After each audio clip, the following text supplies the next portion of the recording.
I was pretty sure I wanted to be a journalist, although I wasn't entirely sure what that meant. There are some kids in the car who say, "Are we there yet?"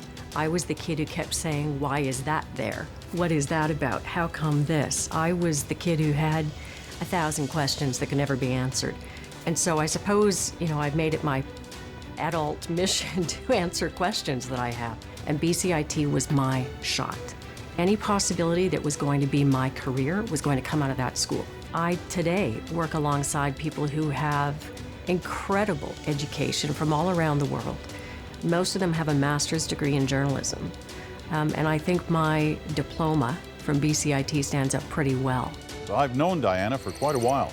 To protect both of us, I won't say exactly how many years. But here's a hint. I had a lot of hair when we first met. From the first time I saw one of her reports out of Winnipeg, I knew this was someone who had to be a part of our national team. Why? Because she has the most important gift anyone can have in this business. She has the ability to tell a story. The best journalists are able to see injustice or see stories in real life and lead the way in terms of enterprise and agenda journalism, and she's done that. She's been dogged, she's determined, and you trust what she does to be fair and to elevate everybody around her to do their best work. It's one thing to gather the elements together that make up a story. It's quite another to be able to put them together in a way that will captivate an audience, make them sit up and watch, make them care, make them angry, make them sad, make them happy. In the end, make them better informed about the world in which we all live. The best in the business are always hungry to improve their skills, to try new things, to do the best stories and have the most impact and create the biggest waves. And Peter Mansbridge is that way, Adrian Arsenault is that way, Diana Swain is that way. They are continually on a quest to do great work. She makes the complicated understandable and relatable to people's lives. Some of the investigative work that I've done has led me to, talk to people who've told me something they hadn't told anyone. And you leave those interviews with a very deep personal sense of responsibility to that person. They've just taken an enormous risk by sharing something with you.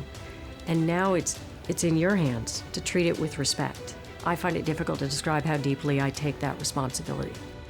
My children, Mason and Laura, I get emotional talking about them. I thank them for all the time that they put up with me being away on the road to tell the stories that I was able to do through my career. They've been incredibly supportive.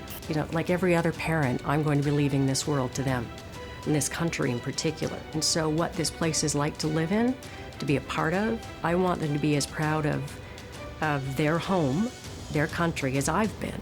I think she's one of the greats. Diana has done these stories that have implemented change. For any journalist, is the ultimate goal.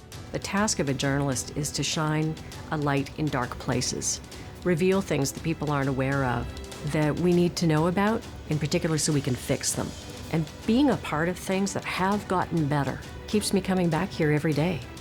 I've lived all over the country. I've covered stories all over the world. I've seen things there is no way I would have seen without this career, this profession. In the end, the possibilities were infinite, and I'm completely clear-eyed about where it started. Let me say that we're extremely proud of Diana every day, but we're especially proud of her tonight.